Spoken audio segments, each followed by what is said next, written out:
Friends, I've been using my budget Oster Duralast Classic 5-speed blender, 700 watt power pulse, and 450 watt blending mode.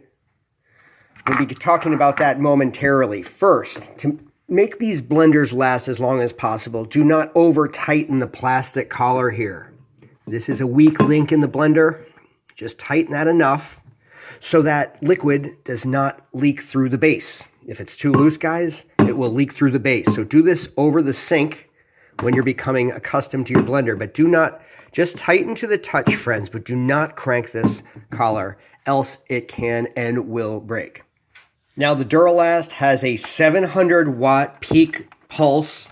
That's what everybody focuses on, but you really shouldn't do that. That's just really kind of for marketing purposes. Yes, it can reach that high, but if you want your motor to last, this is the speed on low speed.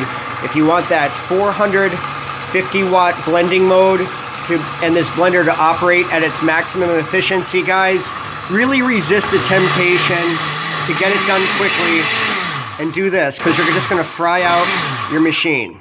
You already hear how that engine is just really overly taxed at that speed.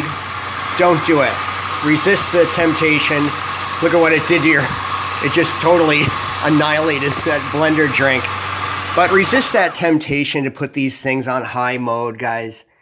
Unless if you're going to go with a more expensive model on the orders of $300 and up. But if you're getting into these $25 to $40, $50 blenders, keep it on low mode and it will last years. Blend your frozen fruit, make your smoothies and other ingredients where you're adding at least half liquid. That's very important with these blenders.